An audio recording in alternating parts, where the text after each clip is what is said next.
Onivia, League of Legends highlights, powered by ArcaneBet.com. Bet live on esports. You're not exactly going to have all that much kill pressure without a jungler. So interesting to see Wadid now looking for a pick that goes later on into the game. And because we saw the Syndra in the middle lane, the Corki comes out in response. Of course, Syndra doesn't. That's fair. Roccat, this is the moment. Here we go. I've said this before. I said this when Bright Soccer came up a little before.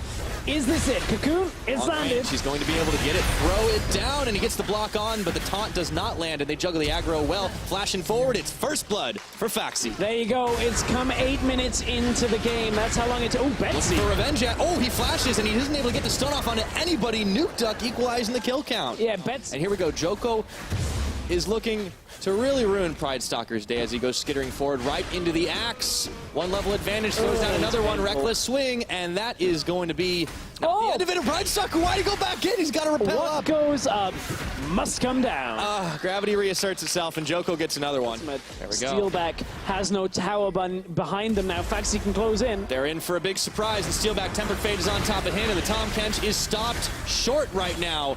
As Foxy goes forward, looking for a little bit more. The Tom Kench already burning his flash. In between him and the Rift Herald, but Vitality want this fight. They want to try and solidify it, but is it just a bait for a fight? Wadid has his ultimate available. Might be in for the 50-50 smite right now. They get the Tempered Fate down onto Vander, and they root up the Olaf, who Rocks, and Vander is going to be caught between all 5 members as they turn right back onto the Rift Herald. Able to pick up the Rift Herald very... At the very least, Vitality are going to be able to find something, but with the Rift Herald now spawned, Nukeduck's going to have in the mid lane as well. Hard time really defending against that, even though he threw some serious damage down with the rockets and the Foss bombs. Oh, they've actually got him stunned up, but the rest of Vitality is coming to the rescue. Nukeduck's only able to splat a few mini spiders as Foxy actually isolated from the rest of the team. Cabochard getting the taunt on. This time he's able to find Betsy, who's getting low. Steelback flashing forward and back into the belly of Vander as Nukeduck gets the finishing blow. 35 minutes was quicker. So Unicorns, not related to this game. Let's just look at this. Yeah, we'll talk about it in a minute because Joko and Vander were going in. Joko gets juked by Yarna, but he's got the stand united. There's AD carry is going nowhere. Steelback getting the finishing blow. Now it did being chased down, but they can't. Yeah, easy taunt flash. It looks like everything's starting to align. The stars aligning for Vitality. This is what they've needed for so long. They were looking for Foxy, but while he was all distracting the rest of them, it's Nuke Duck finishing a kill off onto Wadid with that burst damage. Sometimes. More than I do, I'll tell you that much.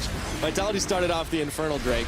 Very close in the gold game right now. Roccat are looking to try and contest here. Pride Stalker waiting in the wings. He does have flash this time. And up the rappel. He's going to steal and bangs in, and there we go. Smite Stalker indeed. Now, is he going to be able to get out alive? I don't think so, but that is #worth. And he goes back up and comes back down, and Cabochard finishes him off. It is a 1 for none on the back of the... Talking a lot? Yeah, you got a point there. All right. Tempered Fate once again onto Vander this time. Let's see if they can get the shot. Ooh, Stand United. He is tanky, but is he tanky enough? The answer is no. And the Stand United channel does not even complete. And that's TP advantage. This is the engage. This is exactly what we were meaning. Get in my belly, looking for Betsy, but he is able to get the knockback flash. Exhaust was on him. He unleashes the power, but Joko just doesn't care. They slay him down, and they're going to get stopped up for just a second. They know where they can and can't be, but without Betsy, it's going to be hard to defend this Baron if they even get that far. The flash. Pride Stalker isolated from the rest of the team. There goes his flash once again. They try in for Cabochard on the other side, but it doesn't matter because he's able to rejoin up with the rest of the team, and as a unit, Vitality. This is perhaps one of the best setups for them composition-wise, utilizing this Tom Kench. Foxy, not in the right place. Man, he needed to get out of the pit a lot earlier than that. So Cabochard and the rest of Vitality skin him for a pair of boots, and it's time to turn on to the Baron at 30 minutes. Easy setup for Vitality on that one. They use the Tom Kench, bring in the Shen, everything. It's another Infernal Drake that is live.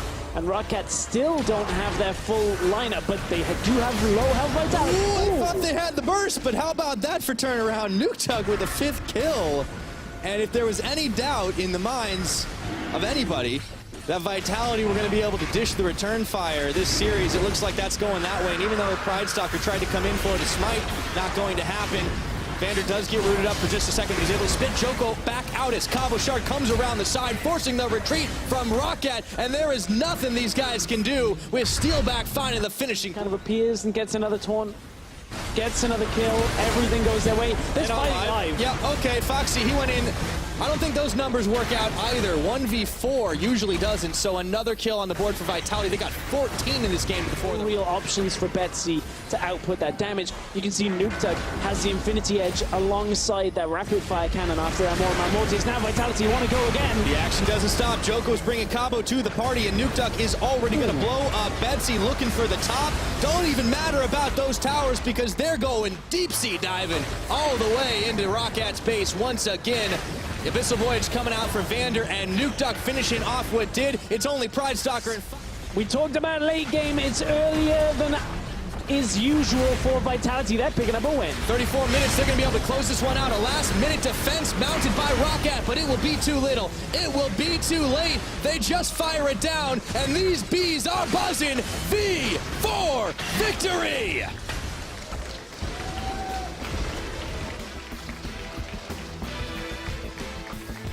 How about that? Did not expect to be saying 2-0 Vitality at the start of the day.